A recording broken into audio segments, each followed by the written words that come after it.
Vale, muchísimas gracias, María. Vale, María del Mar, muchas gracias por tu intervención. Bueno, en segundo lugar tenemos a Ana María Margarita Vergara. ¿Ya puedes abrir tu micrófono? Hola, buenas tardes para Hola. todos. Espero que se encuentren bien. Buenas tardes. Bueno, yo pienso que la perspectiva pues de género se trabaja desde la primera infancia, sobre todo enseñándole a los niños a conocer e identificar las diferencias, sobre todo inculcándoles respetar lo diferente, no juzgarlo ni criticarlo, sino al contrario, aceptarlo tal como son. Todo eso pues obviamente les permite a ellos tener autonomía, también permite que ellos se valoren y valoren a los compañeros, eh, se le, se le fortalece también el respeto, eh, la diversidad étnica y pues obviamente su cultura. Entonces yo siento que la educación a través de este enfoque lo que busca de pronto es construir algunas bases que sean sólidas para aportar pues un granito de arena a la sociedad, para que de pronto puedan ser más respetuosos, más tolerantes, digo yo. Entonces ese sería mi aporte. Vale, Muy muchísimas gracias. bien, Ana Margarita, gracias. Bueno, profe, hay muchas manitas levantadas, pero pues por tiempo, como lo decía, vamos a darle la palabra a Neida Jimena González y continuamos. Gracias a las demás por su intención de participación y si desean pueden dejar la manito levantada para los siguientes espacios que les vamos a habilitar para que puedan seguir participando. Entonces, Neida, te escuchamos. Profe, buenas tardes, gracias por este tiempo, por este espacio. Pues para mí ha sido de verdad muy enriquecedor esta materia. También tenía muchos estereotipos y cuanto más, digamos, a este contexto de afroindígena, ¿no? Porque pues vienen con una tradición, unas culturas que pues de la noche a la mañana no se pueden arraigar y obviamente hay que respetar pues su cultura, cómo ellos tienen sus cosas, pero me parece muy importante que desde una mirada desde los niños y las niñas o desde la infancia, fomentar esa equidad, esa justicia, esa sociedad de igualdad, tanto para el niño como la niña, ¿no? Y pues me parece que es un proceso como de aprendizaje porque es que no es fácil, o sea, lo que le digo, yo, por ejemplo, y siempre lo quería decir, para mí es muy difícil encontrarme en un parque y ver dos personas o dos mujeres de pronto en una escena, sí, que no es normal, entonces, pero he tratado de de quitarme muchos estereotipos que, digamos, a la niña no se puede sentar en la silla rosada, lo que nos explicaba una profe o eso, a mí no me parece eso tan igual, o porque yo no puedo montar en una bicicleta igual que mi hermano, obviamente lo puedo hacer, pero yo soy más delicada en ciertas cosas que mi hermano y así me creó Dios con esa delicadeza que hace el complemento perfecto entre el hombre y la mujer. Entonces yo pienso que empezar a crear Sí, ya la va a como sacar. como ese complemento perfecto entre el hombre y la mujer, entonces es muy chévere cambiar ese estereotipo entre los afroindígenas. Claro que sí, eso es lo importante, Neida, como decías, pues que a partir de esta formación que estamos recibiendo, en la cual estamos participando todos, pues también nos pensemos en cómo día a día podemos ir eliminando esos estereotipos como lo que tú mencionas, que implica para nosotros ser niño o ser niña, ¿no? Y en nuestra sociedad, pues colombiana, eh, qué otros matices se derivan a partir de eso? Bueno, muchas gracias por tu intervención, por la intervención de las demás. Y continuamos. Profe, por favor, me regalas la siguiente diapositiva. Claro que sí, profe. Gracias. Listo, vamos acá a hacer una pequeña introducción porque la parte central claramente es para nuestros invitados. Entonces, bueno, recordemos pues que integrar la perspectiva de género es un compromiso social que no solo recae en la educación, pero pues la educación sí tiene un papel importante en ello porque acompañamos a las familias estamos de manera permanente con nuestros niños y niñas, y además de eso tenemos un papel ético también dentro de nuestra sociedad. Es importante que a este momento pues nos pensemos en ese contexto o en esos contextos que a veces para muchos de nosotros y nosotras son un poco desconocidos o son lejanos. Para otros no, porque como decía una de nuestras estudiantes, hace parte de una comunidad indígena, entonces esa es su forma de vida, ¿no? Entonces, sin embargo, desde cada uno de esos lugares en los cuales nos estemos posicionando, es importante y necesario reconocer que a pesar de que se han hecho muchos esfuerzos tanto a nivel estatal como gubernamental, pues aún siguen existiendo brechas de género. Y no solo en este caso vamos a hablar de las brechas asociadas al género, sino también de las brechas asociadas, por ejemplo, a la parte étnica, que es donde se intersectan de pronto estas dos características. Y esto conlleva pues a que exista una serie de dificultades o desigualdades más bien en todo lo que tiene que ver con aspectos socioeconómicos, con el acceso a servicios básicos y pues claramente esto también tiene otras consecuencias que están arraigadas en la sociedad y tienen que ver con la vulneración de derechos en mujeres, niños y niñas que pertenecen a estas comunidades. Entonces, esto para tenerlo en ese primer panorama, ¿cierto? Que como lo decía, si bien existen avances, también hay que pensar que aún persisten una serie de dificultades o desigualdades en las cuales nosotros como maestras y maestros tenemos un papel relevante allí también. Por otra parte, nos posicionamos desde la educación infantil, ¿no? Y en este sentido es necesario reconocer que la primera infancia es una etapa crucial para la construcción de la identidad. No la definición de la identidad, sino la construcción, ¿cierto? Es un proceso como lo venimos viendo en otros procesos de formación, con respecto a esta parte de la identidad que no es algo que ya está terminado, sino que está en permanente construcción, como lo indicamos. Es por ello que la perspectiva de género en esta integración o articulación que se realiza desde la educación permite reducir una serie de brechas, que no solo es propiamente en el sistema educativo, sino también en lo que tiene que ver con la salud y sobre todo en algo que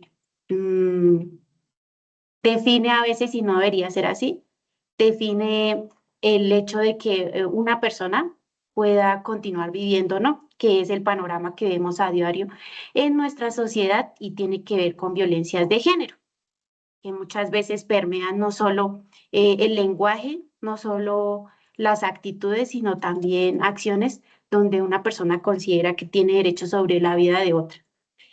Y bueno, en otro contexto tenemos los contextos étnicos en la intersección de género, o en esas dos categorías que se cruzan, ¿no? Que se cruzan o que se articulan una con la otra, que en este caso sería género y etnicidad o lo étnico. Y pues para ello es importante que también nos pensemos en cómo contribuimos a la sociedad a partir de estrategias que permitan contemplar que en nuestros procesos de enseñanza y aprendizaje con los niños y las niñas y en el acompañamiento con las familias y las comunidades en los territorios también se pueda incluir todo el tema del reconocimiento de la interculturalidad con ese enfoque de género precisamente. Entonces aquí le doy paso a la profe Brigitte para que nos amplíe un poco más ese panorama. Bueno, profe, muchísimas gracias por todos tus aportes, muy valiosos, ¿no? Entonces, bueno, nosotros quisimos resaltar, digamos, varias ideas de qué nos permite integrar la perspectiva de género en estos contextos, porque alguien pues puede decir, bueno, ¿y eso qué se diferencia de otros tipos de contextos? Entonces, aquí se reconocen unos elementos supremamente importantes y quienes hemos estado en territorio, pues nos hemos podido dar cuenta de algunos elementos y tipos de violencia que todavía se siguen gestando. Entonces, por ejemplo, digamos como integrar esta perspectiva de género nos permite a nosotros identificar diferentes formas de discriminación, de desigualdades, y a partir de ello, pues promover políticas que reconozcan esas realidades específicas. Es importante aquí mencionar que nosotros no podemos tomar como algo homogéneo los diferentes contextos, ya que al ser reconocidos afroindígenas no quieren decir que sean iguales o que tengan las mismas costumbres o que tengan las mismas tradiciones. De hecho, pues cada cultura, cada comunidad es diferente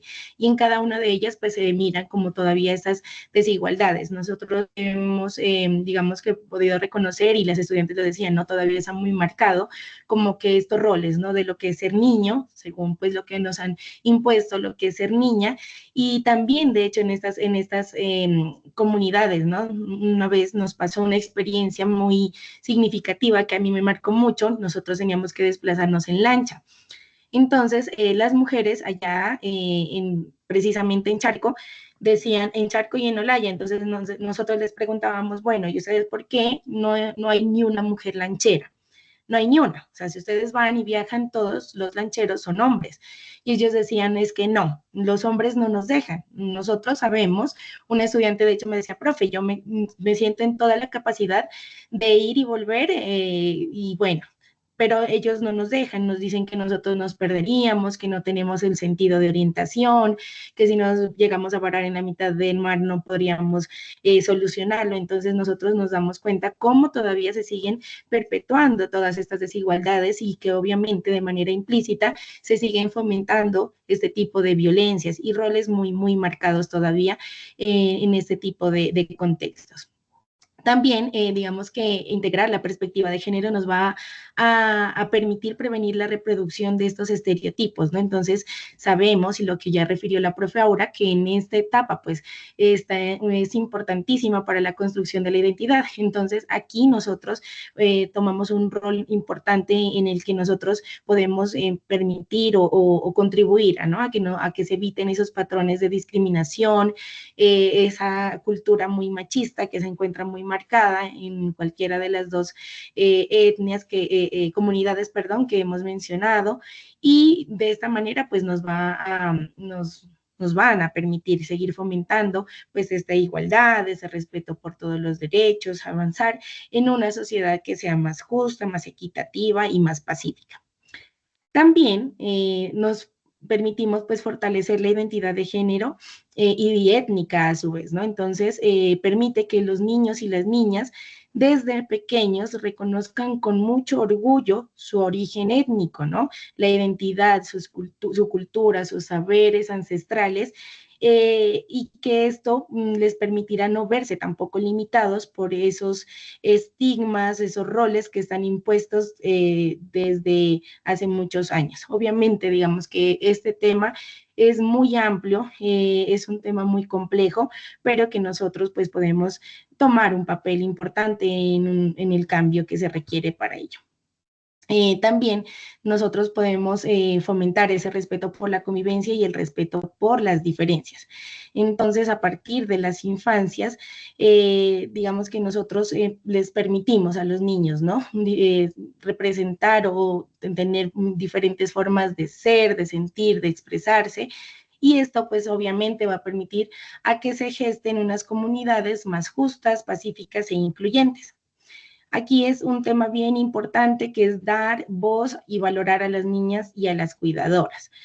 ¿Por qué? Porque aquí pues se reconoce el papel fundamental que tiene la mujer dentro de las comunidades. En muchas ocasiones, digamos que se desconoce, ¿no? Se desconoce como este valor fundamental, estos saberes que se transmiten entre ellas, y pues digamos que la mujer toma un papel de menos valor. Sin embargo, pues cuando nosotros implementamos la perspectiva de género, pues vamos a visibilizar el rol tan fundamental que cumplen las niñas y las líderes, lideresas, o cómo se encuentra organizada la comunidad en su territorio. Y esto pues obviamente les va a permitir liderar procesos de una manera más integral, de una manera más equitativa, más justa, y en donde se retomen elementos pues que quizás en otras ocasiones no se pudieron haber tenido en cuenta.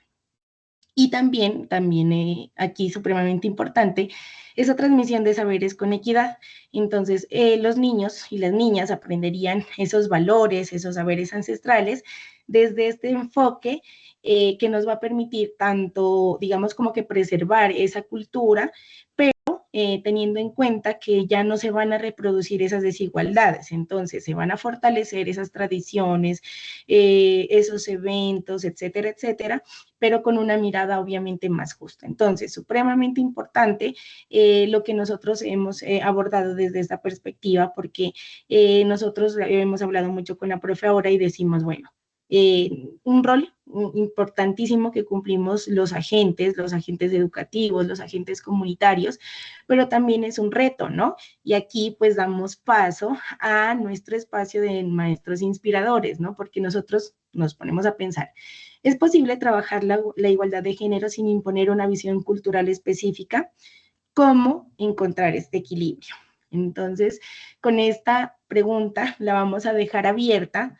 Damos la bienvenida de manera formal a los docentes que nos van a estar acompañando por el día de hoy en nuestro conversatorio, y me voy a permitir dar un pequeño espacio para socializarles la experiencia que tienen ellos, porque tienen una gran experiencia en todo lo que corresponde a la perspectiva de género, y ellos están manejando pues unos proyectos muy interesantes, muy bonitos de hecho, desde este enfoque, y que nos va a permitir pues ampliar nuestra mirada, nuestros horizontes y también cambiar nuestra perspectiva. En ese sentido, tenemos a Lida Parra y Román Alexis Huertas con un proyecto que se denomina El Largo Abrazo de Papá. Hombres de Otros Cuentos es una organización que apuesta por trabajar en comunidad para impulsar cambios culturales desde lo empresarial, institucional, educativo y social. Los procesos que desarrolla aporta a la prevención de violencias, vinculando a los hombres en la promoción de derechos de niñas, niños, adolescentes y mujeres. Hombres de Otros Cuentos trabaja desde perspectivas relacionadas con género, masculinidades y territorio, con una metodología participativa basada en los saberes y realidades locales desde evidencia situada. Lida Parra es experta en pedagogía y promoción de la lectura y de la literatura infantil con enfoque de género, con formación en ciencias sociales desde la antropología y estudios en máster en psicología infantil y pedagogía Montessori. Cuenta con experiencia de más de 20 años en procesos formativos desde los enfoques diferenciales y territoriales. Es experta en pedagogía, en TIEC, que son talleres integrales de expresión creativa, en primera infancia, infancia y adolescencia a través del trabajo con literatura, los lenguajes de expresión artística, el juego y el desarrollo del pensamiento creativo desde un enfoque de participación y los derechos de escenario en la vida cotidiana. Por su parte, Román Alexis Huertas es experto en masculinidades, licenciado en Psicología y Pedagogía, con experiencia de 20 años en procesos formativos en masculinidades desde un enfoque de género, feminista y de la diversidad. Experiencia superior a 20 años en el sector humanitario, con desarrollos y avances en temas de género, masculinidades, violencia basada en género, derechos humanos, sexuales, reproductivos y de las mujeres. Su fortaleza es el campo educativo y pedagógico a partir de la planeación, construcción e implementación de propuestas y aplicación de metodologías alternativas, lúdicas y artísticas en proyectos de intervención e investigación social. Por su parte, Carmen Cabezas es abogada de la Universidad Santiago de Cali, doctora en Ciencias de la Educación por la Universidad de Nariño y RU de Colombia, es postdoctoranda en Alta Investigación en Educación Intercultural de la Universidad San Buenaventura de Cali, magíster en Docencia de la Universidad La Salle, especialista en Derecho Público con énfasis en Derecho Administrativo de la Universidad Nacional de Colombia, es especialista en Derecho Laboral y Relaciones Industriales por la Universidad Externado de Colombia, diplomada en Derechos Humanos, calidad de atención a víctimas de violencias basada en género y conciliadora en Derecho. Tiene más de 20 años de experiencia como abogada litigante y consultora. Es docente e investigadora en educación superior, autora de artículos y capítulos de libros publicados en revistas indexadas. Actualmente se encuentra vinculada con la Secretaría de Educación Municipal de Pasto, prestando sus servicios en la Escuela Normal Superior de Pasto como coordinadora institucional, actividad que articula con el ejercicio como tutora y jurado de tesis doctorales de los programas de doctorado en Ciencias de la Educación de la ODENAR, de RU de Colombia y de la Universidad de San Buenaventura, en temas interdisciplinares de estudios de Derecho, la Educación y las Humanidades. Con ello les doy paso a los maestros inspiradores para que nos puedan compartir sus experiencias y que podamos abordar unas preguntas orientadoras que nos pueden abrir el horizonte para poder dar respuesta a esta pregunta. Adelante, profe. Voy a dejar de compartir y vamos a dar paso a los profes. ¿Listo? Listo. Entonces, Lida, profe Carmen, Román, ya podemos, si gustan, encender la cámara.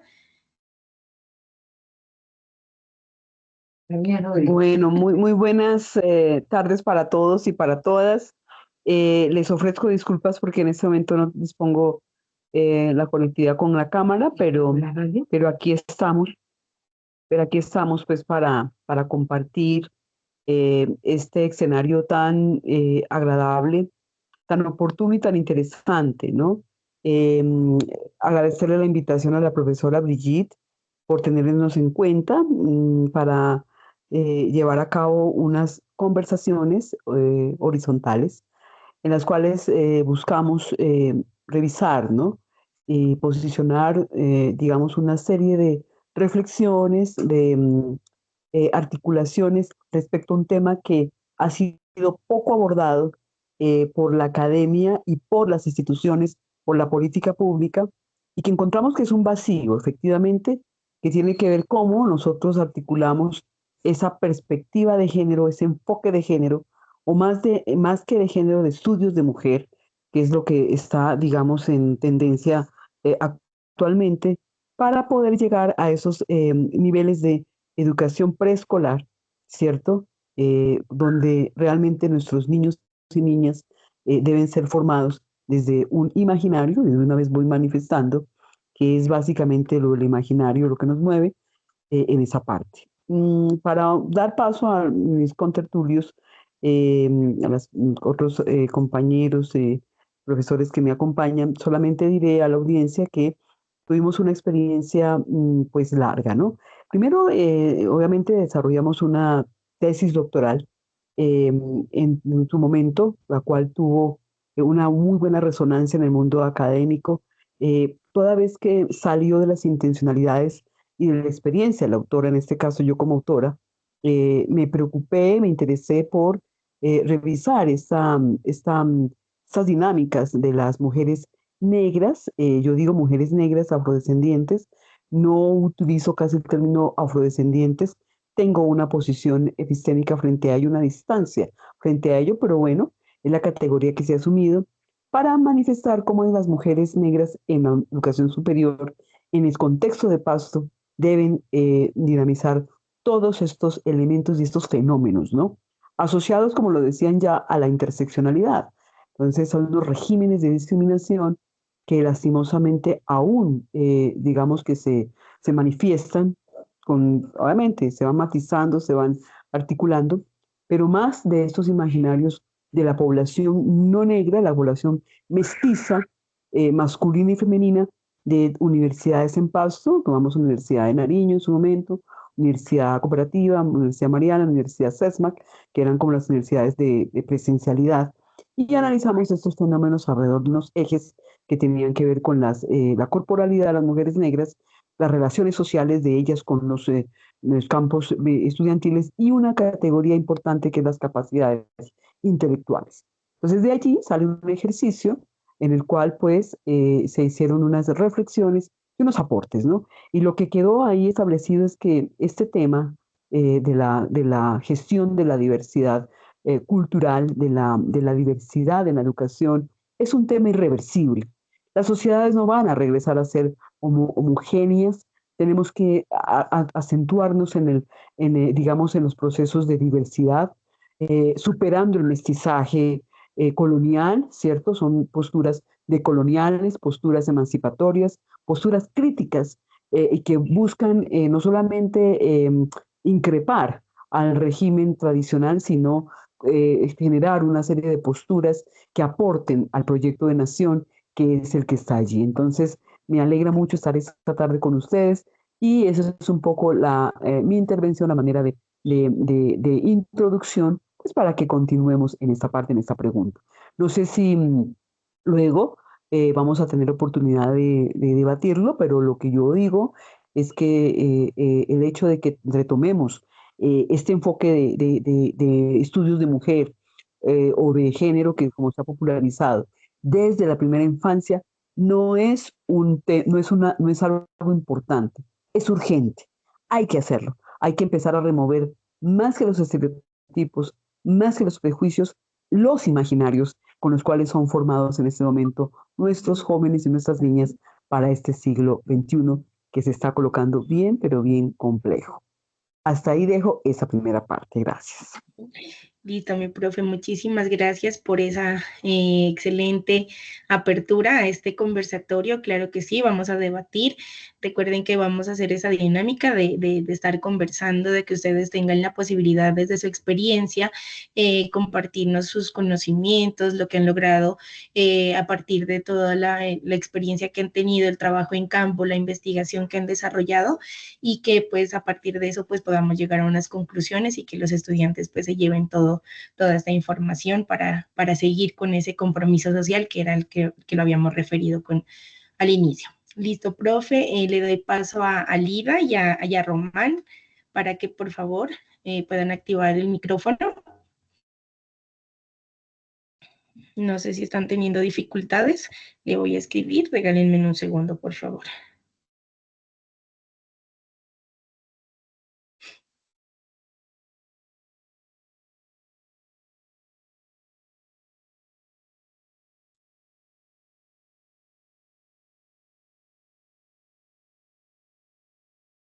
A ver, ya me comuniqué, regalémosle un minuto, por favor, a la profe, no sé si está teniendo. Ahí ya creo que ya encendió su micrófono.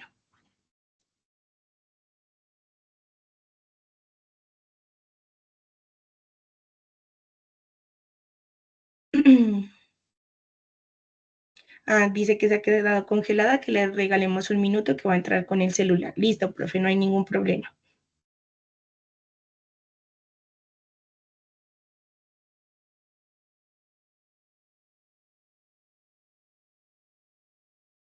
Esperemos que se conecte.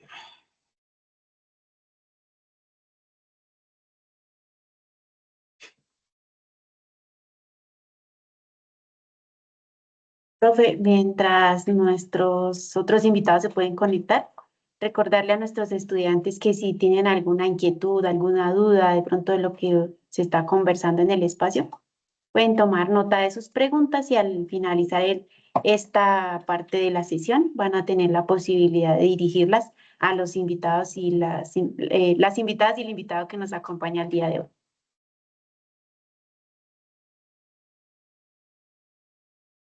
Listo, profe, muchas gracias.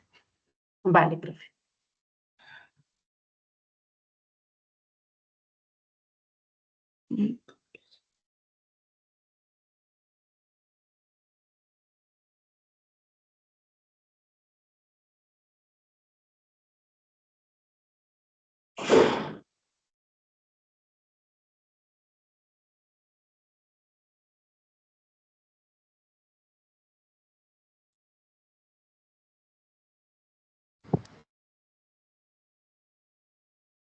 Bueno, no sé si de pronto para ir agilizando y el tiempo y todo, vamos explorando las preguntas. Profe, Sí, ¿me eso, parece? sí, sí, eso iba a proponer. Listo, mi profe, mientras se pueden conectar nuestros otros invitados, damos como inicio a este conversatorio y que tú nos puedas dar como esa perspectiva un poco más amplia a partir de esta pregunta, ¿no? Digamos, de qué manera las distintas culturas presentes en el aula influyen en la forma en cómo los niños y las niñas comprenden los roles de género.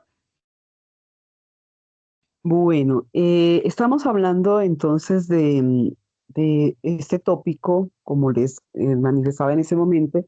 ¿Ahí se me escucha bien? Sí. ¿Sí?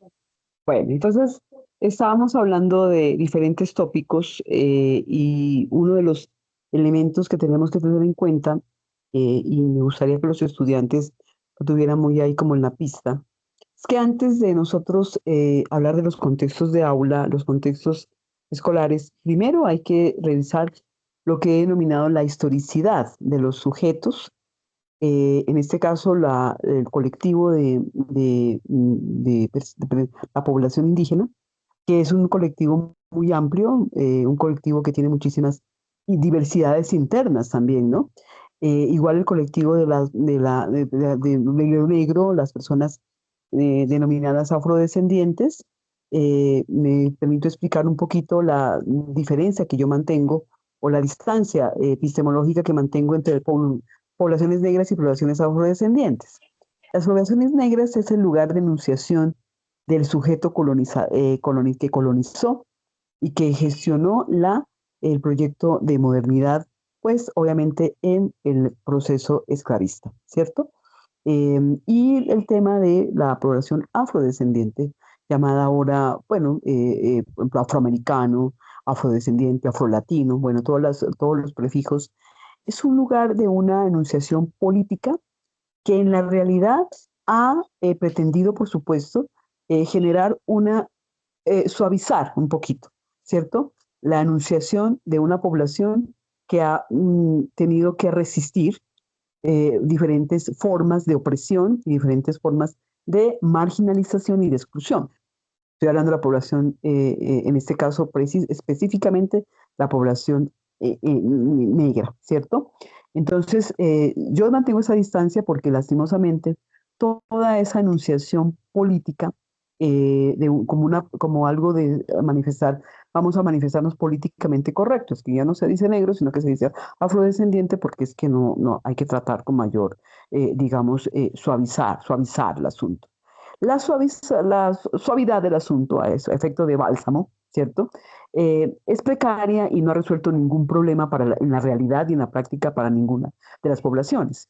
En este caso, ni para la población indígena, porque si ustedes se dan cuenta, el tratamiento institucional, tratamiento social, el tratamiento, digamos, en términos de sujetos, de derechos y sujetos políticos, ha sido el mismo o ha sido peor, ¿no?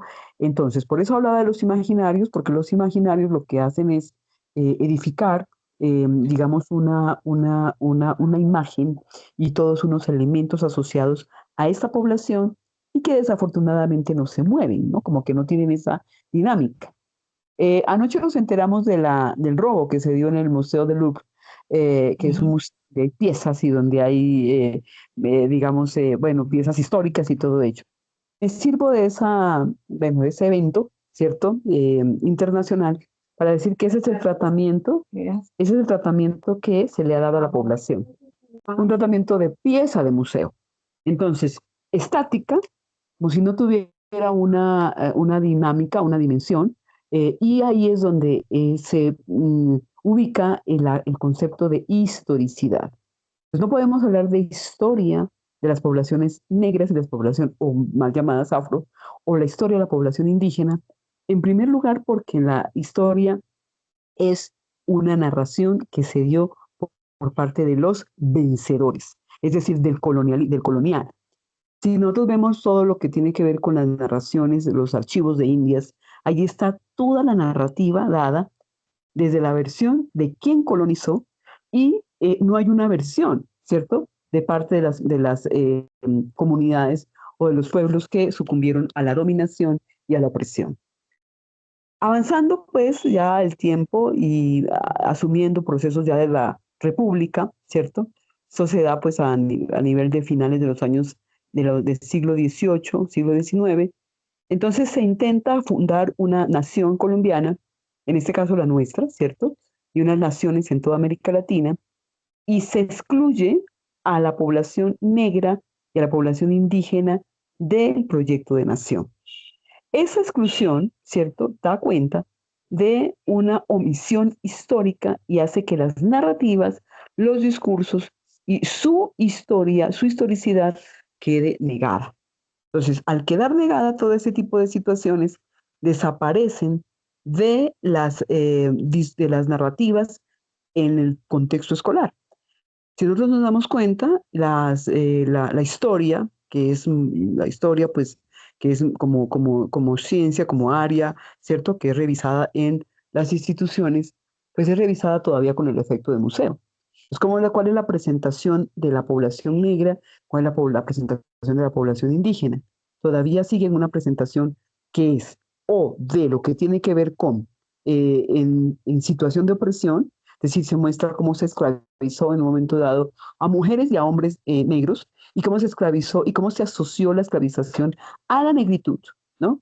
Y cómo se asoció la subordinación y el estado de salvajismo a la indigenidad. Eso avanza y luego cuando avanza llega a que los textos hoy de, digamos, de todo lo que tiene que ver con la educación, lo máximo que hace, a merced a las cátedras de las cátedras de afrocolombianas y las cátedras de etnicidad y todo ello, es mostrar a la población desde una singularidad en imaginario de la folclorismo. Entonces, alrededor del baile, alrededor de la comida, alrededor de todo eso está bien. Lo que pasa es que no recoge el sentir de de esta población que hace parte del proyecto de nación y que recién en la Constitución del 1991, ¿cierto? Se hacen unos reconocimientos, pero por fuerza de los tratados internacionales. Esto es importante, ¿por qué lo cuento? Porque el estudiante y la población estudiantil de este pregrado debe empezar por reconocer los eslabones históricos y de la historicidad y todo lo que tiene que ver con esa genealogía de la opresión y la genealogía del racismo, que es, tenemos que decirlo claramente, racismo institucional, racismo estructural, racismo social, interracismo también, hay diferentes manifestaciones que están aquí, todos los aprovechamientos. Si esto nosotros no lo tenemos montado en nuestro conocimiento, en nuestras críticas que tenemos que hacerle desde la vertiente, ya lo dije, del pensamiento decolonial, de toda la que tiene que ver con el pensamiento propio, la educación propia, y es donde se inscribe ese tipo de situaciones. Entonces, teniendo en cuenta esa parte, nosotros tenemos que reconocer que hay un vacío, porque hay un vacío que todavía persiste en los niveles de educación preescolar y de educación primaria, diría yo, donde se cree o se ha asumido que se presenta un ideal de nación, ¿cierto? Un ideal de nación en la cual los niños y las niñas, ya desde muy pequeños, nos damos cuenta cuando nacen los niños, todos los papás, el ideal después de cuál situación es que el niño tenga rasgos que sean, ojalá, tendientes a la blanquitud, ¿sí? Asociados con lo que se ha denominado, porque también es una denominación, la blanquitud y lo eurocéntrico. Entonces, si el niño tiene ojos azules, si el niño es blanquito, lo que nosotros llamamos blanquito, si es mesticito, si es, entonces ese niño es muy bien llegado, y si es niña, se potencia mucho más ese tipo de elementos. A la pregunta que me hicieron, desde la colonialidad, entonces, se debe reconocer que desde el principio los docentes y maestros que van a desarrollar sus prácticas en ese nivel tienen que tener muy clara, una óptica muy clara y tienen que tener una racionalidad muy clara de no utilizar esos marcadores racializados para gestionar la educación en sus aulas. Porque los niños son muy perceptivos. Ellos se dan cuenta cuando el tratamiento de una niña a un niño de diferentes entornos es discriminatorio. El niño no habla, el niño no le va a decir inmediatamente a la profesora con esas palabras, ¿no? No va a decir, es que me están discriminando. El niño sencillamente va sintiendo y va afectando su identidad, algo que manifestaban ahora. Recordemos que el preescolar es la formación de la identidad. Esas identidades se van sintiendo menospreciadas, ¿no? En la escuela es práctico, ¿no?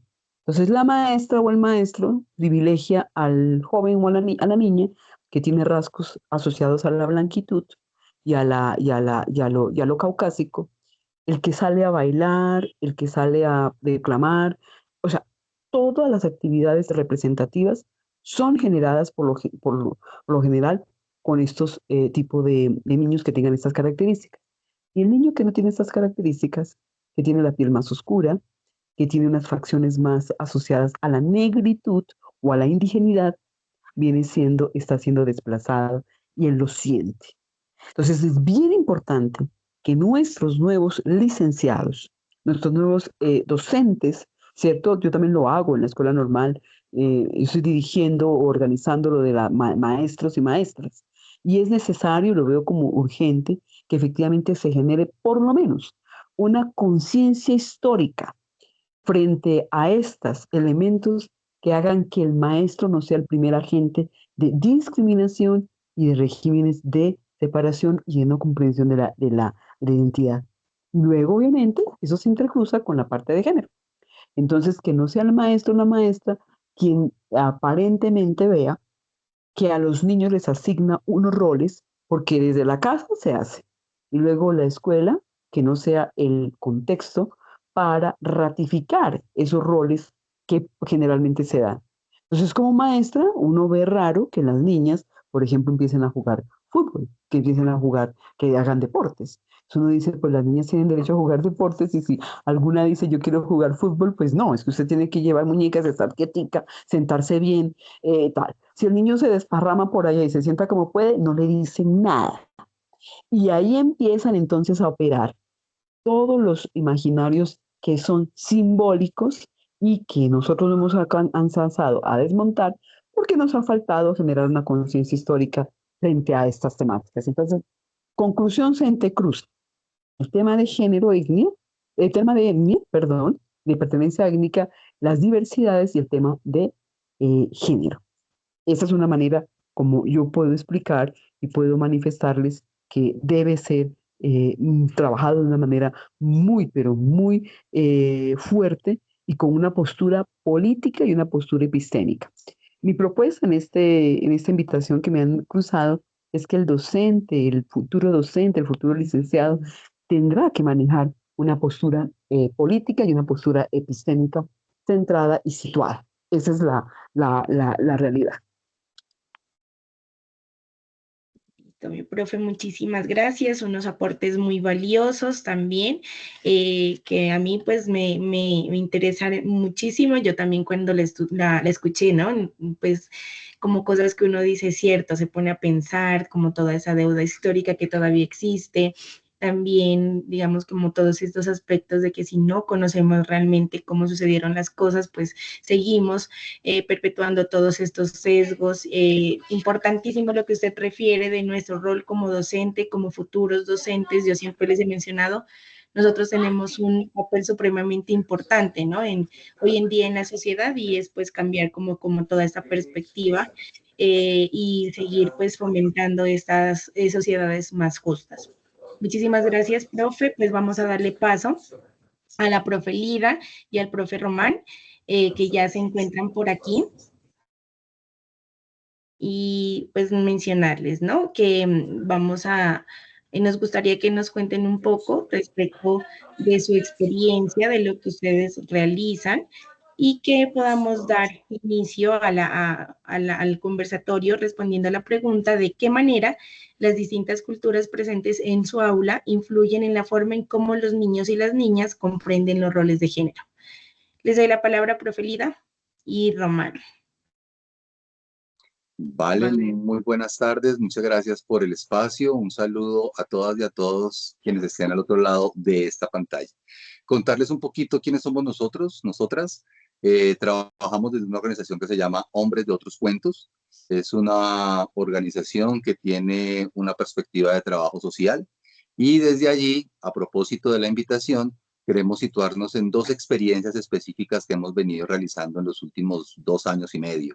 Una específicamente con población rural dispersa, con pertenencia étnica, alrededor de trabajos transformadores de género, o sea, formación alrededor de la prevención de violencias, alrededor de la transformación cultural.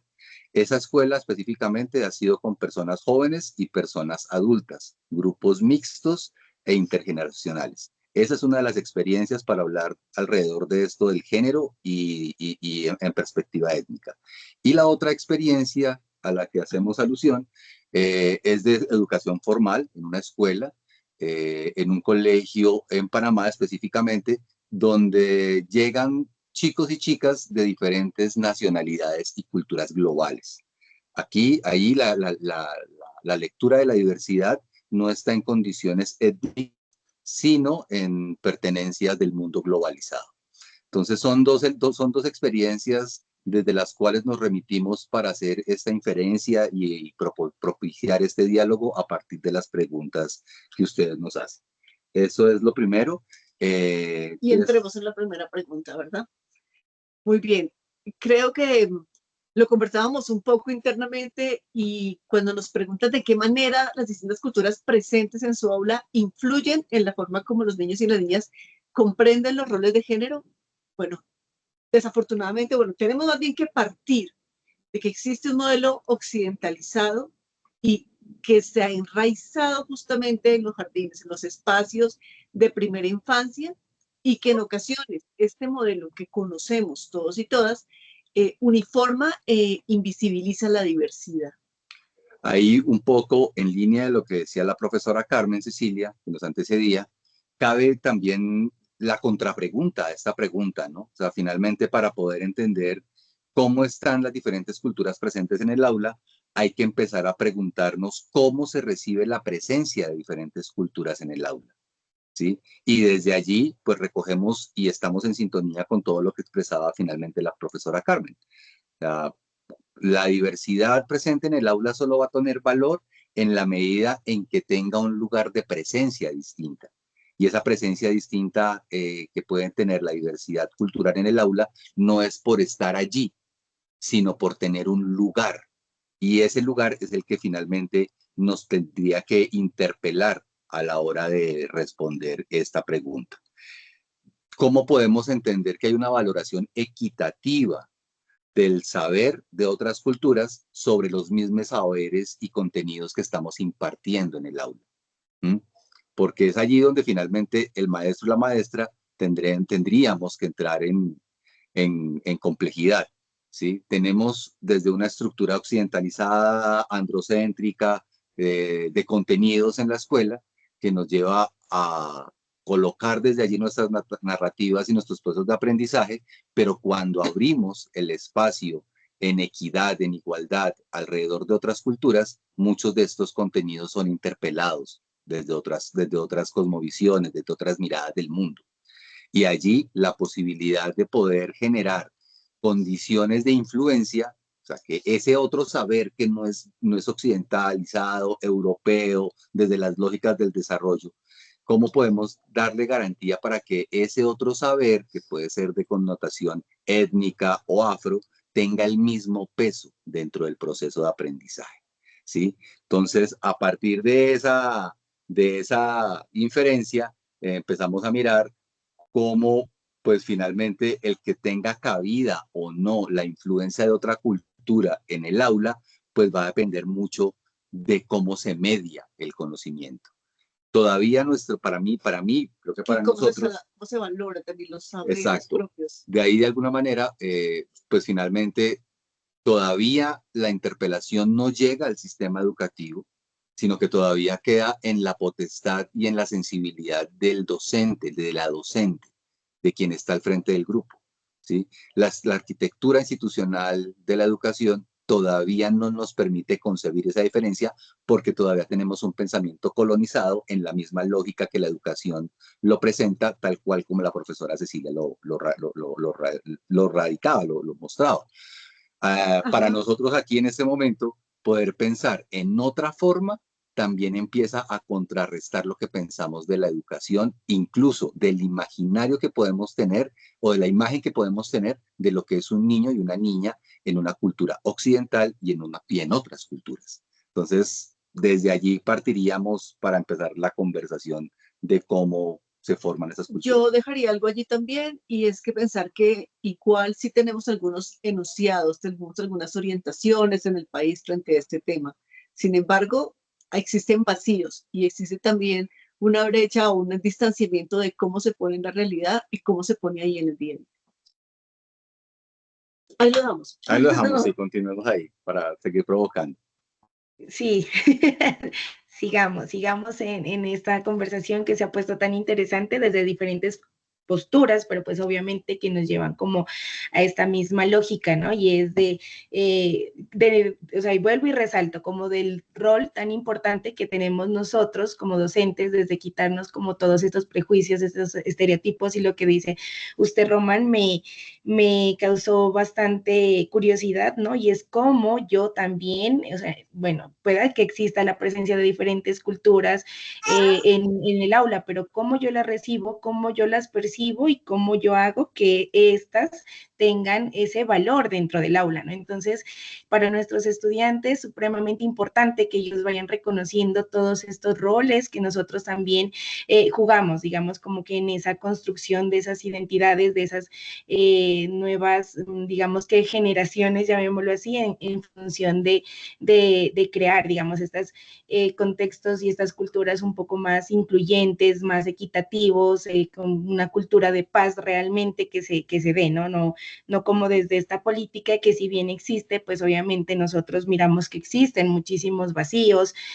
Nosotros cuando vamos a los contextos, por ejemplo, a mí me causaba mucha curiosidad y mucho impacto. Hay unos lineamientos específicos para trabajar la primera infancia en comunidades étnicas, ¿no? Y afros.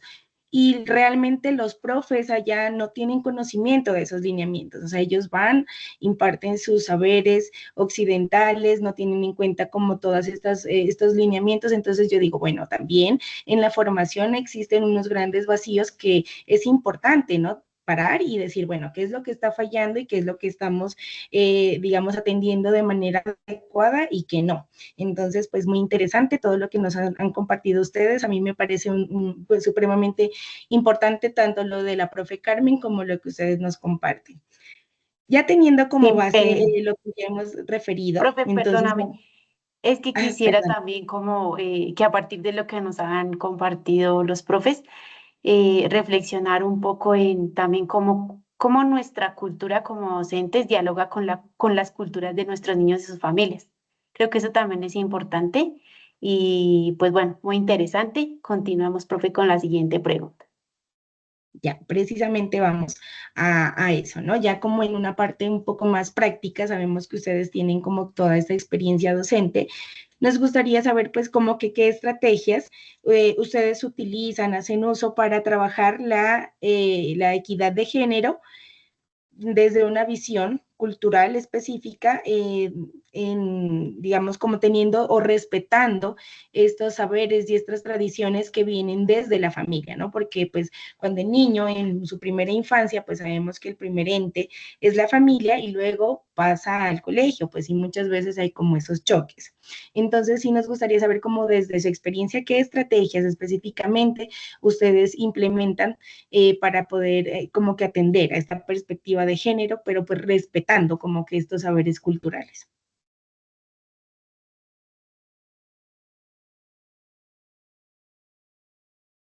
Arrancamos, ¿quién arranca? Listo, arranquen ustedes y luego le damos la palabra a la profe Carmen. Vale, muy bien. Un poco hilando la pregunta anterior, ¿no? O sea, finalmente, cuando nos pensamos la equidad en el aula, en primera infancia, y lo pensamos con enfoque étnico, no podemos llegar directamente a pensar sujetos como hombres y mujeres para hablar de equidad. Finalmente hay un antecedente cultural que hace que esa equidad sea más distante en la comprensión y en la vivencia para unos sujetos específicos.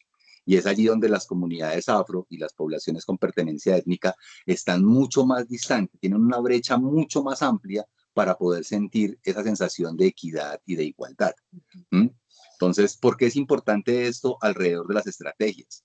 Porque finalmente cuando abordamos el trabajo alrededor de la equidad, sin colocarle el apellido de género, reconocemos de manera más amplia las condiciones y las pertenencias o las trayectorias de vida de los pueblos y de las comunidades. Cuando lo colocamos en temas de género, ahí podemos cometer el error de pasar por encima esas brechas, esas desigualdades históricas con los pueblos y entonces solamente situarla en una condición mucho más pequeña de un microespacio llamado familia. Y resulta que esa familia per se ya tiene unas condiciones de desigualdad y de inequidad con las que tiene que acarrear. que es un poco lo que nos habla la profesora de la conciencia histórica, ¿sí? Entonces, finalmente, el género para estas poblaciones, para estas comunidades, es una intersección más en la inequidad y en la desigualdad. Puede que no sea la más importante desde su pertenencia y su trayectoria como pueblo, ¿sí? Puede que hayan otras con pueblo colectivo, puede que hayan unas más fuertes que la del género. Y desde allí, pues finalmente la relevancia en los discursos y en la manera en que la educación entra a trabajar alrededor de esos imaginarios de equidad, ¿sí? Cómo problematizar con un niño y una niña alrededor de la equidad entre los hombres y las mujeres sin antes no haber complejizado lo que implica en equidad la pertenencia étnica de su pueblo en una sociedad blanca, mestiza, con ínfulas eurocéntricas. Entonces, por eso es interesante la pregunta y deben ir hiladas la primera con la segunda, porque finalmente las estrategias para trabajar la equidad de género respetando diferentes tradiciones culturales nos debe llevar a pensar en varias cosas. ¿Cuáles son las tradiciones familiares que más están asociadas a las construcciones y permanencias de esas desigualdades y esas inequidades? ¿Sí? Y desde allí mirar si esos elementos de inequidad presentes en las familias son propios, hacen parte de su cosmovisión y de su cosmogonía como pueblos indígenas, o por el contrario, hacen parte de una mala culturación que han tenido los pueblos y las comunidades al encontrarse con esa aspiración blanca, con esa aspiración norte del planeta que finalmente nos lleva a entendernos en una lógica distinta de la desigualdad. ¿Mm? Entonces, empezaría uno por allí como estrategia para utilizar ¿qué es eso? ¿Qué es eso de lo tradicional? ¿Qué puede ser cambiado y qué no puede ser cambiado para que uno pueda pensarse en cómo asociar esa construcción alrededor de la permanencia y la permanencia o la transformación de eso que genera desigualdad? Bien, y creo que allí hay que tenemos que hacernos una pregunta. No siempre lo tradicional y lo cosmogonía y lo que asociamos, digamos, a lo cultural y a lo propio es equitativo. O sea, hay que también revisarnos y revisar qué sucede allí para hacer transformaciones culturales. La cultura es cambiante, está allí. Pero quiero acercarme un poco cuando nos preguntan por la estrategia. ¿Qué pasa con los niños y las niñas de primera infancia? Con las quienes están aquí van a estar todo el tiempo. Y es que nosotros consideramos que la estrategia pasa por el reconocimiento del otro, de la otra como un legítimo, como lo plantea Humberto Maturana. Y cuando decimos eso, estamos hablando de niños y niñas de primera infancia. ¿Cómo? Pues evidentemente aportando escenarios de participación real, una participación donde los niños y las niñas traen consigo lo que saben, sus culturas, sus saberes, su propia experiencia de vida y de familia, pero también esa participación donde se ofrecen ideas, donde los niños y las niñas argumentan, pueden tomar decisiones en la medida de sus espacios y sus ambientes, y también puedan incidir en los espacios en los que habitan. Cuando un niño, y más cuando una niña, una mujer, hace parte de esa experiencia, lo vive, puede empezar también a hacer transformaciones. Participar se aprende participando. Ahí el truco está, si ustedes me lo preguntan a mí, es en la concepción que nos genera, en este caso, Humberto Maturana, alrededor del reconocimiento del otro como legítimo, sí, como un sujeto político. Porque desde hace mucho tiempo en el aula pueden aparecer, y de primera infancia, pueden aparecer otras culturas. Y nuestras maestras las pueden reconocer, pero no las reconocen como legítimo en el otro, ¿sí? Sino la podemos tener en comparación. Pero en el fondo, y es ahí donde el terreno fangoso aparece en el pensamiento, es llevar como plataforma la aspiración de una infancia o de un niño o una niña desde esta lógica eurocéntrica, norte y blanca, ¿sí? Y es ahí donde finalmente el reconocimiento del otro como legítimo tiene un derrotero o demanda por parte de quien está como docente al frente, como formador, como formadora, pues una interpelación en la cultura. No en la que está viendo, sino en la propia. ¿Cómo entiendo yo al otro legítimo siendo tan diferente a mí, teniendo posturas de vida, trayectorias de vida, posibilidades cosmogónicas distintas, que incluso para mí, desde mi credo, desde mi religión, desde mi lugar de enunciación, puede ser contradictorio. Y ahí es donde se rompe finalmente la posibilidad de leer al otro legítimo. Y que el saber que el otro trae, que representa desde su pertenencia étnica, sea legítimo, también pasa por esa validación. Entonces, por eso ahí lo estratégico está en ese reconocimiento del otro como legítimo. Lo dejaríamos por ahí para que la profesora también nos ayude en el aporte.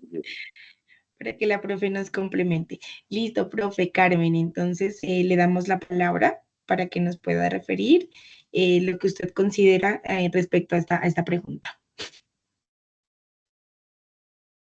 Bueno, ya estoy por acá un poquito con cámara. Si me puede, ¿aló? Ya. Ahí sí, ya la Ya, podemos señora. observar. Perfecto. Pues, bien, aspectos muy importantes que han trabajado pues los compañeros también que están aquí en esta conversatorio tan interesante. Varias cosas, pues. Primero, sí tener presente que el tema tiene que ver y se tiene que relacionar mucho con, yo digo que la experiencia, ¿no? La situación, si la hemos podido nosotros vivir y la hemos podido experimentar. Yo lo diría que lo primero que llamaría la reflexión a todos es cómo se transita por los espacios escolares cuando se es niño o niña de preescolar, siendo una niña o un niño negro. ¿Sí? Esa es la pregunta, digamos, esa pregunta es fuerte. Y ahí hay que preguntarse y hay que explorar cuáles han sido las evoluciones que se han dado de ese aspecto. A uno lo llaman para estos espacios y un poco es también compartir la experiencia personal. Y aquí hay que también hacer la diferenciación en que a los sujetos con estatus étnico se les ha siempre, lo decía en mi intervención, se les ha atado al efecto museo. Entonces se los ha atado a la ancestralidad, ¿cierto? Pues en el caso de los indígenas al cabildo, en el caso de los negros al cabildo, y se cree que todo, y el tratamiento es como grupo monolítico. Entonces siempre la referencia es que todos los negros comen pescado, por ejemplo, todos los indígenas toman yagé, estoy diciendo cualquier cosa, y sus niños lo hacen, y la gente lo hace, y entonces unas características que se asocian, unas maneras de ser y de vivir que se asocian sin importar las diferencias. Entonces, ¿a qué voy? Voy a que una de las estrategias que hay que desarrollar en primera instancia es no tratar a las poblaciones como grupos monolíticos, ¿sí? Con características similares, con características de especie o de raza, sino de población. La población es capaz de hacer cultura y las culturas se dinamizan. Entonces, a lo que voy es que la pregunta de cómo es, una cosa es el contexto de ser un niño negro o una niña negra, o afrodescendiente, como usted quiera, la niñez, ¿cierto? En esa parte. Entonces, una cosa es estar viviendo en su población. Estoy hablando, ahora hablaban de, bueno, un niño en una población donde efectivamente hay más compañeros que también tienen este mismo estatus étnico, o hay más diversidad asemejada a lo que él es. Y fíjese que en esos contextos también transitan lo que se llaman los endorracismos. Ojo con eso, que son fuertes, porque uno creería desprevenidamente que si, bueno, más o menos, en una organización, en un aula, estoy hablando de un municipio del Pacífico, de la costa pacífica, los niños son 20, 30 niños, y de esos 30 niños, 25 son niños afrocolombianos o negros, y 5 son mestizos, y uno es indígena, entonces uno diría que la mayoría, y ahí se aplican o se dinamizan una serie de discriminaciones y de endorracismos que van en contra inclusive de la cultura y que hacen sentir mal y que discriminan al niño, a la mayoría de los niños. Lo digo porque me ha tocado visibilizarlo. Entonces, la maestra, independientemente de la etnia o el maestro, tiende a privilegiar, ¿sí? Esa es una categoría que se trabaja, que es el privilegio de la línea de color, se llama eso. Privilegio de la línea de color.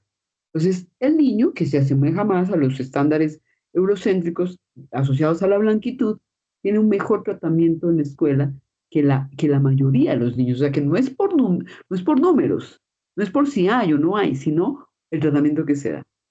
Esa es una. No sé si quedó clara. Y la otra es que una cosa es ejercer la niñez en contextos urbanos y otra cosa es ejercer la niñez en contextos rurales o en contextos propios en territorio, como le están diciendo ustedes, donde la mayoría de la población es negra o es indígena. Entonces, en mi experiencia, me tocó desarrollar mi niñez, hablo en primera persona, la experiencia mía y de mis hermanos, en contextos urbanos. Yo estoy ubicada aquí en la ciudad de Pasto, yo nací en la ciudad, y en un contexto de un colegio no público, sino privado, de élite, ¿cierto? Y es otro tipo de dinámica. Entonces, el racismo opera muy diferenciado al racismo que puede operar en un colegio público, también de la ciudad. Esa es una dinámica. Y otra dinámica será si el niño es de un colegio privado, pero del contexto negro, pero si es del colegio público, el contexto negro. O sea, no se puede, el error que podemos nosotros cometer es a creer que es un solo tipo de experiencia vital. Y no es un solo tipo de experiencia vital. Ya lo decían los compañeros de Hombres de Otro cuentos, lo manejaba muy bien. Sí, además de que esas intervenciones están muy interesantes, lo que más me llamó la atención y para lo que estoy manifestando es que la experiencia no es igual. Y uno no puede asimilar la experiencia y decir, es que lo que le va, no puede pasar que el joven, por ejemplo, la señorita, en ese escenario tenga una representación. Entonces, primero, no somos grupo monolítico, o no son grupos monolíticos. Dos, hay unas diferenciaciones que la historia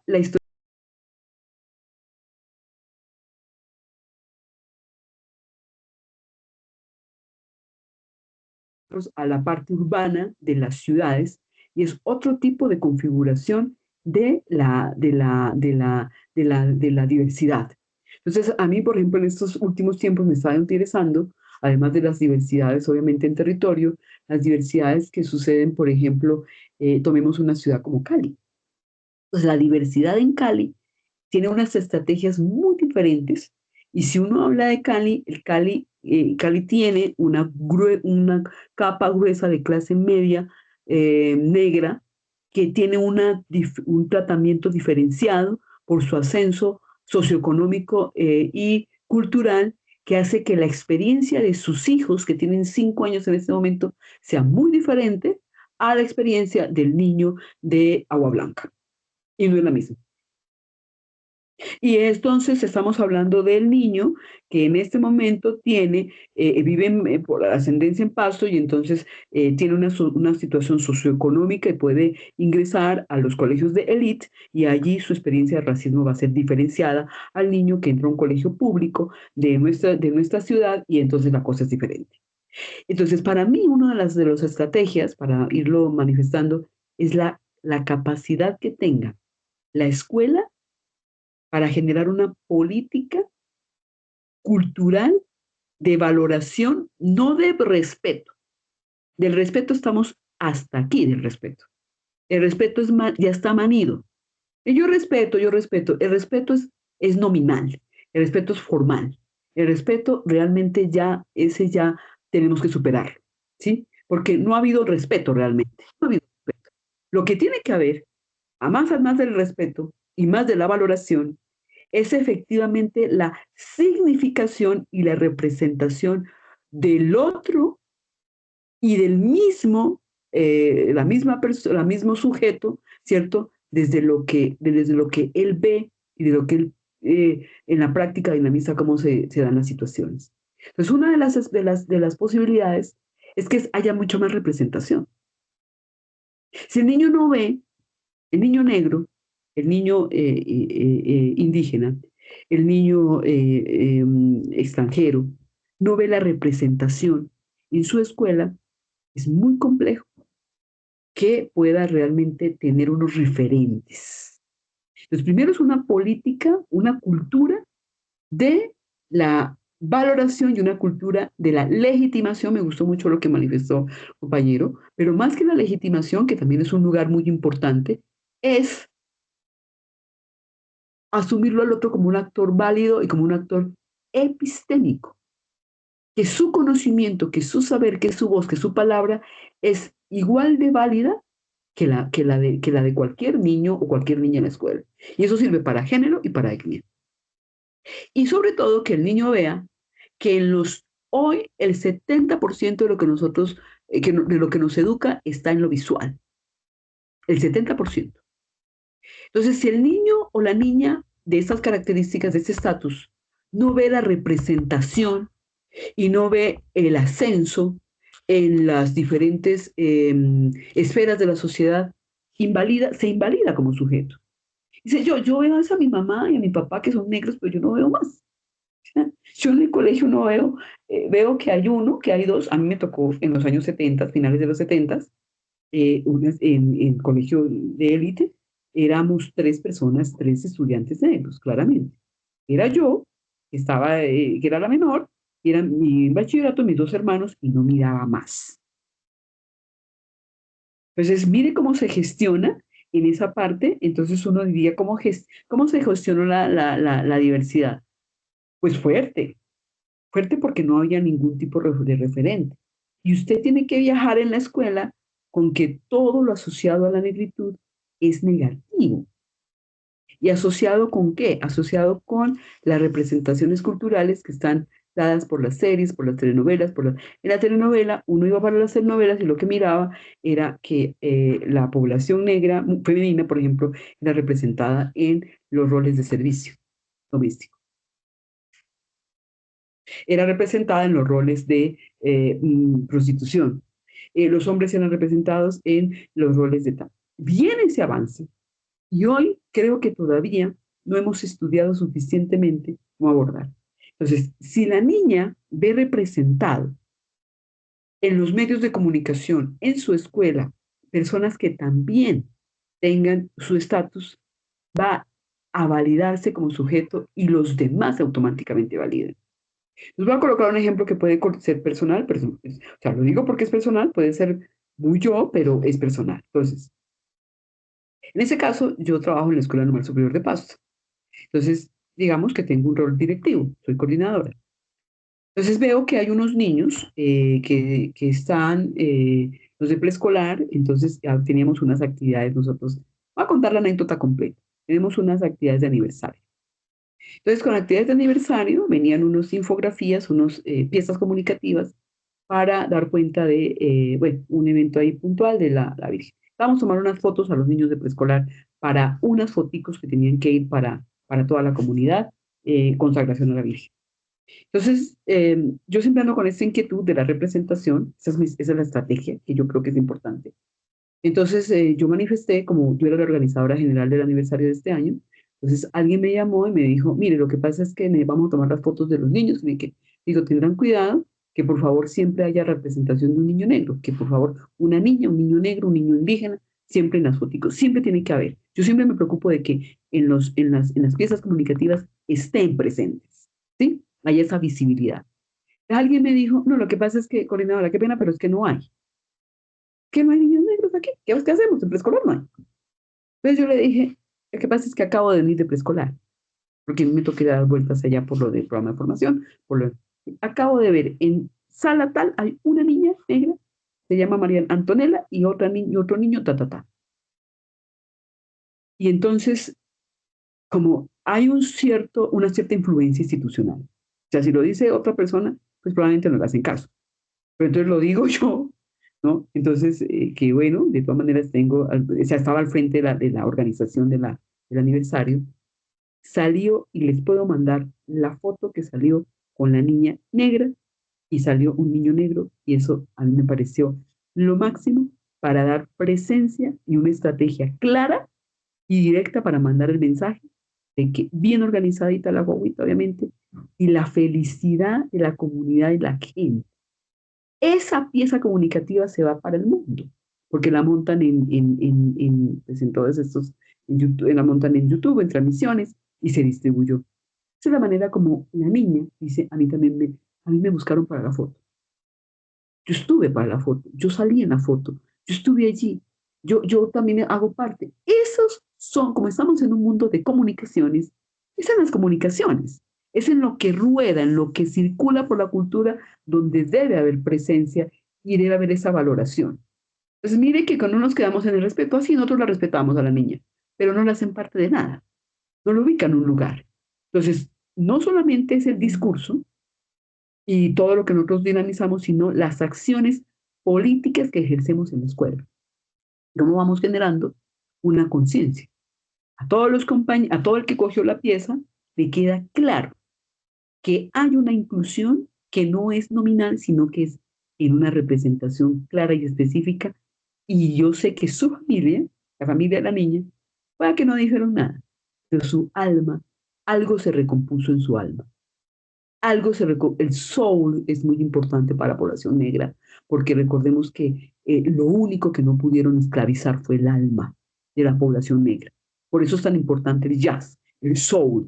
Sí es tan importante los ritmos, pero no desde el punto de vista de esas estéticas musicales, no desde el punto de vista folclórica, sino como un apoyamiento político. Y yo sé que el alma de esa niña, que ha sentido seguramente uno que otro nivel de discriminación, ella dice, hombre, y termino que el día que fui al curso, yo saludé a todos niños, ¿cómo están? ¿Cómo me les va? Ta. Y esa niña me envió una mirada, como diciendo, por fin veo una persona que se parece a mí, aquí, porque la única persona que yo no veo a nadie que se parezca a mí aquí. La única persona que se parece a mí, a mi mamá, posiblemente, aquí, porque todas mis maestras son, bueno, mestizas, obviamente, o bueno, ¿sí? Eso es lo que hay que hacer, es una de las salidas, no es la única, pero es una de las salidas. No sé si tuve la claridad suficiente, Ignacio. Claro que sí, profe, por supuesto que nos queda muy claro que, digamos, que un elemento, perdón, muy significativo es la representación del otro, ¿no? Y esa validación. Bueno, profes, digamos que por cuestión de tiempo y para darle paso, que hay varios estudiantes con unas preguntas e inquietudes, vamos a cerrar pues nuestro conversatorio con unas ideas cortas en relación a una última pregunta orientadora, ¿no? Y es enfocada como si es posible trabajar, digamos, como que esta perspectiva de género sin imponer una cultura específica, o sea, sin imponer como nuestro, sí, nuestro pensar, lo que nosotros somos, y cómo pues se puede encontrar precisamente ese equilibrio, o sea, cómo ser algo neutro, llamémoslo así, para poder respetar como esas diferentes culturas. Entonces, mis profes, una reflexión corta para que nosotros demos paso al espacio de preguntas. ¿Listo? Entonces, profe Lida, profe Román, te damos la palabra. Profe, Bueno, disculpe, buenas queremos dejar noches. allí diciéndoles que sí es posible, asumiendo como docente que no hay una superioridad cultural de alguna cultura específica alrededor de la que poco lo que hemos venido conversando. Y nosotros creemos que es importante tener en cuenta que, uno, hay que formar y hay que dotar de capacidades a los y las docentes sobre enfoque diferencial, enfoque interseccional que ustedes lo anunciaban al principio de su intervención, porque es importante hacer lecturas y análisis que combinen esa perspectiva de género con la identidad étnica, con la particularidad que tienen los niños y las niñas de primera infancia y lo que allí se desarrolla en temas cognitivos y en habilidades socioemocionales para la vida, porque es un momento muy importante. Evidentemente el territorio y la ubicación geográfica. Creo que también hay que hacer un reconocimiento cultural, un poco lo anunciaba la profesora Carmen con su experiencia propia del colegio, más allá de esos marcos occidentales, eso debemos superarlo y asumirla como saberes legítimos y propios que nos representan en este país. Y creo que también queremos decir que es importante promover ambientes prosociales, entornos seguros, de empatía, de solidaridad, donde se sienta reconocido, de una verdadera participación en la vida cotidiana de los niños y las niñas en el jardín, donde sus saberes propios sean reconocidos. Creo que lo dejamos allí Ahí estaría bien. para escuchar las preguntas. Listo, profe, muchísimas gracias. Profe Carmen.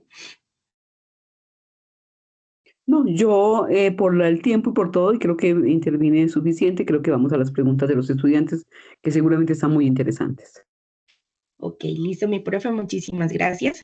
Entonces ya tenemos la primera manito de Lisbeth. Edisela, por favor, nos puedes dar tu pregunta o tu aporte.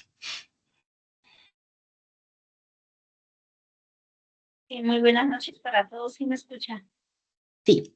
Buenas noches, sí señora. Adelante. Bueno, me presento, mi nombre es Lisbeth Geisela Corpus, soy indígena nasa acá en el municipio de Caldono, Cauca. Quería hacerles como un aporte a todo el conversatorio que hemos tenido durante este tiempo. Trabajo desde hace mucho tiempo como apoyo cultural en el territorio. Entonces, me parece muy importante, digamos, desde que inicié la universidad, prácticamente me ha ayudado a seguir tejiendo esa educación propia que nosotros tenemos dentro de los territorios. Y ahorita, pues, en el tema de perspectiva de género. Como lo dice el compañero que nos compartió sus conocimientos, es de que la educación, acá lo vemos una educación para la vida, está tejida así, una educación para la vida, entonces me parece muy importante porque nosotros venimos trabajando digamos, desde esa mirada de que digamos, por ejemplo, como nosotros como pueblos indígenas, de acuerdo a nuestros usos y costumbres, y no solamente el niño y niña se vea, digamos, aparte, ¿no? Entonces, creo que es como compartir que este tejido que nosotros estamos haciendo se llama Semillas de Vida en los niños desde la madre gestante hasta niños de 7 años, hasta que acá dicen, hasta que se le caiga el primer diente al niño, se está trabajando una educación propia, diferencial,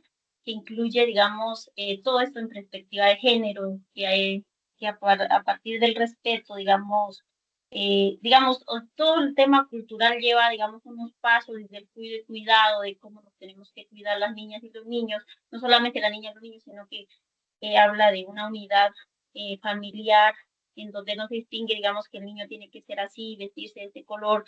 Yo creo que nosotros ya hemos dejado un poquito al lado eso, sino que quería ahí como preguntar digamos, en la parte de que nosotros desde la colonización hemos prácticamente escuchado a lo que de pronto los profes de afuera han querido hacer en las comunidades indígenas, ¿cierto? Entonces, nosotros como queriendo cambiar eso, porque es lo que ellos quieren imponernos a nosotros, es que tiene que ser así, que tiene que ser así.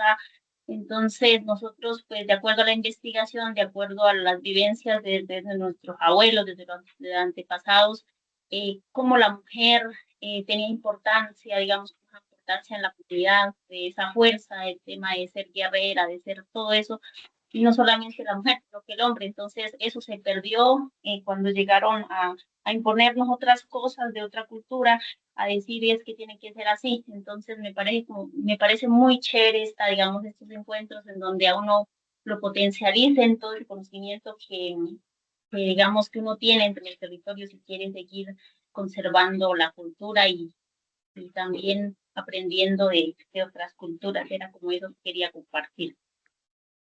Listo, Lisbeth, muchísimas gracias por tus aportes, muy importantes, muy pertinentes y también pues poder observar, ¿no? La realidad de lo que sucede en los territorios, ¿no? Muchas veces sucede lo mismo, vamos profes de otros lugares a imponer, ¿no? No logramos, ni siquiera nos tomamos el trabajo de mirar qué cultura tienen, qué cosmovisión tienen y vamos a imponer y desconocemos como que todos estos aspectos. Entonces, bien importante también esa ética que nosotros debemos manejar, ¿no? Que si bien, digamos, no logremos en cierta medida comprender toda la cosmovisión que ellos tienen o que las comunidades de los territorios, pero sí intentar, yo creo que empezar por ahí, ¿no? Intentar nuevamente como que a comprender cómo son esas dinámicas culturales, cómo esas pautas de crianza que se dan en los niños que muchas veces chocan con lo que nosotros estamos acostumbrados. Muchísimas gracias, Lisbeth. Hay otra participación de Sandra Castillo, adelante. Buenas tardes, tutores y maestros invitados. Pues yo quería dejar un aporte y es con respecto a la participación de la profe Carmen, que me conmovió muchísimo, porque pues aún no estoy en práctica asignada, apenas estoy en cursos de inmersión a práctica y hace poco me tocó una actividad sobre una entrevista y tuve que dirigirme a una institución educativa.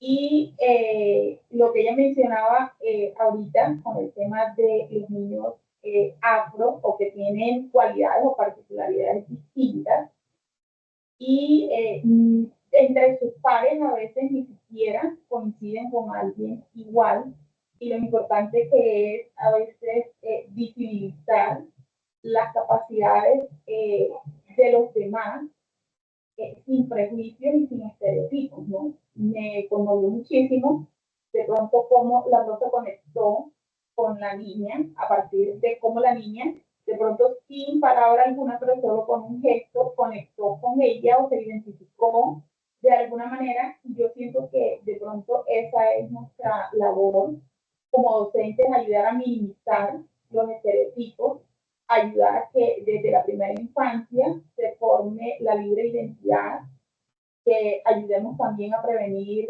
las violencias como el machismo, la discriminación o el abuso, que también promocionemos la autonomía desde la primera infancia, que promovamos también el respeto a la diversidad y a las múltiples diferencias. Yo creo que el día de hoy me quedo con la capacidad de ser una maestra transformadora, como lo es la propia Carmen, y me inspiró de repente a ser una líder de cambios positivos desde ya, no, o sea, realmente asocié mi experiencia, o sea, yo vi la niña en mi experiencia, pero, o sea, no hice contacto directo con la niña, pero sí noté de repente la particularidad en el grupo de los niños que tenía la profe a la que estaba entrevistando y sí la sentí de pronto, no se integraba con los demás, no estaba siendo discriminada, no estaba siendo violentada ni abusada, pero sí se podía evidenciar que estaban todos en grupitos y ella era la única niña que no estaba integrada o en grupo, por decirlo de alguna manera. Ese era mi aporte. Listo, Sandra, muchísimas gracias. De pronto hay alguna otra participación. Si no es así, pues vamos a dar como el espacio del cierre. La profe Sandra nos va a dar unas palabras de agradecimiento y pues de mi parte también, profes, muchísimas gracias por este espacio tan valioso, por su tiempo, por compartirnos sus saberes, sus experiencias que fueron muy significativas, muy gratificantes y también nos deja una gran pregunta, digamos, de cuál es nuestra labor y cómo pues seguir fomentando esta perspectiva de género, estas igualdades, esta sociedad un poco más pacífica. Profe Sandra. Brigitte, muchas gracias. Miren, yo creo que ustedes han escuchado de las estudiantes que han cerrado esta participación la gratitud y la comprensión.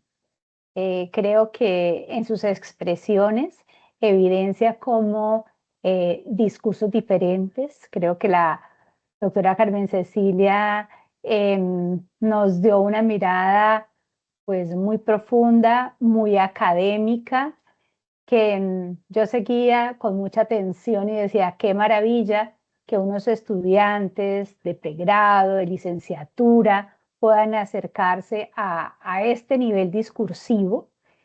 Y gratamente, al escuchar la participación final de las estudiantes, pues evidencio que ese nivel, ese nivel discursivo ha sido realmente comprendido e internalizado. Creo que se han movido fibras a nivel cognitivo y eso es muy importante.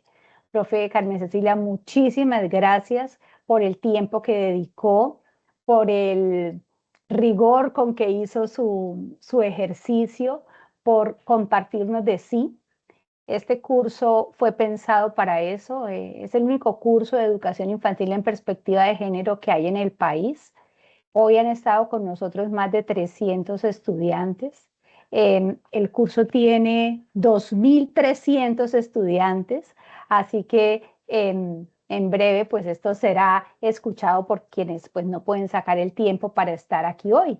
Así que ustedes han hecho un aporte maravilloso porque estas maestras que se están formando, algunas de ellas no han iniciado su práctica pedagógica, algunas de ellas están en este proceso de primero llenarse la cabeza, movilizar sus corazones, disponer su saber pedagógico para hacer un quehacer con sentido. Y pues este tipo de espacios nos dan esas oportunidades.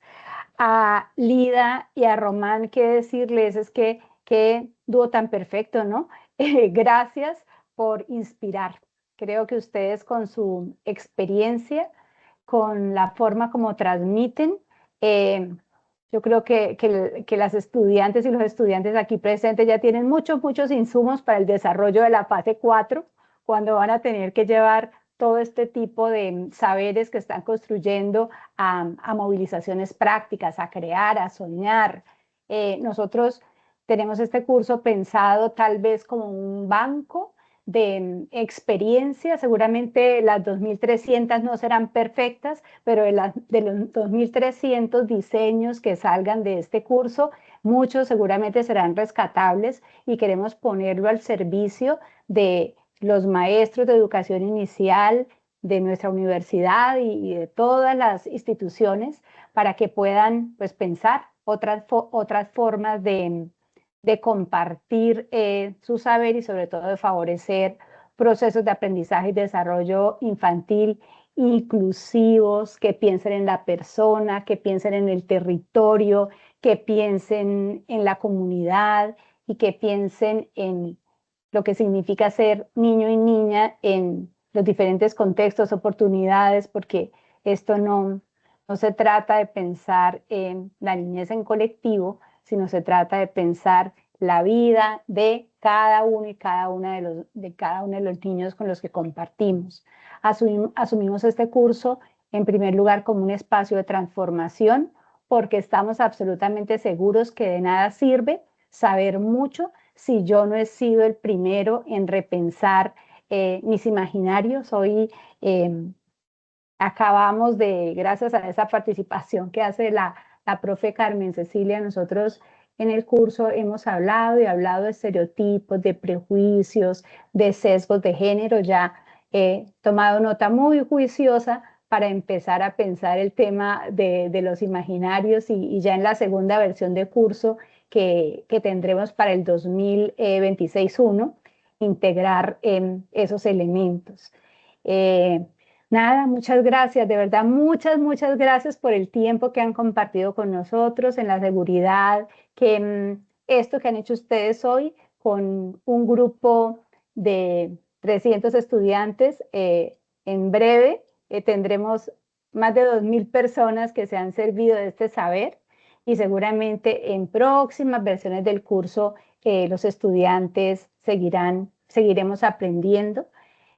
Cuando empiece este curso, nosotros decidimos estudiar. No éramos nadie, ninguno de los docentes del programa de educación infantil éramos expertos en el tema de género, pero hemos estudiado bastante. Les compartiremos un libro, porque esta es otra cosa muy interesante que tiene este curso. Nosotros duramos 2 años haciendo esta investigación, género y educación infantil, discursos y propuestas de acción, para que hubiese un contenido interesante. Les compartiremos pues nuestro libro y ojalá pues también podamos entonces seguir conversando. Gracias por este espacio y esperamos tenerlos aquí en muchos otros espacios de la vida de la universidad. Si ustedes me lo permiten, compartiré sus nombres con la Cátedra UNESCO de la UNAP. En la Cátedra UNESCO hay una línea de trabajo que tiene, yo creo que 2 veces al mes, se transmite algún proyecto, alguna experiencia en la Cátedra UNESCO que nosotros manejamos como universidad y que obviamente se transmite a nivel global. Y allí hay una línea dedicada a asuntos de género. Así que sería maravilloso contar con ustedes también en esos espacios. Espero que acepten la invitación. Gracias. Parte, ¿no? Muchas gracias a todo el equipo, a la doctora Sandra Milena, profesora Brigitte, ahí a Aura Joana y a todos los estudiantes que tuvieron a bien pues escucharnos. Y claro, continuamos en la conversación y estamos muy a la orden para realmente seguirnos enriqueciendo mutuamente, porque para mí también ha sido un aprendizaje muy grande durante esta tarde y muchas gracias por la oportunidad. Que tengan una muy buena. Bueno, ahí las estudiantes los están aplaudiendo. Ahí pueden ver las imágenes de los aplausos y corazones que van apareciendo. Mil gracias, profes. Ustedes tienen tremenda visión y decidieron tener un proyecto de vida maravilloso. Por ustedes van a pasar cientos de niños y niñas que están ahí construyéndose y además formándose en sus primeros años, que son los más importantes para la vida, no lo olviden. Y siempre tengan en cuenta que participar se aprende participando. Siempre, cada cosa que estén allí, se aprende en la práctica. Y ustedes son quienes tienen esos niños y niñas cotidianamente durante 6, 7 horas de su vida, durante 5 años. Aprovéchenos porque tienen tremenda misión en la vida y en este mundo. Muchísimas gracias. Muchísimas gracias, profes. Que tengan una feliz noche, un feliz descanso.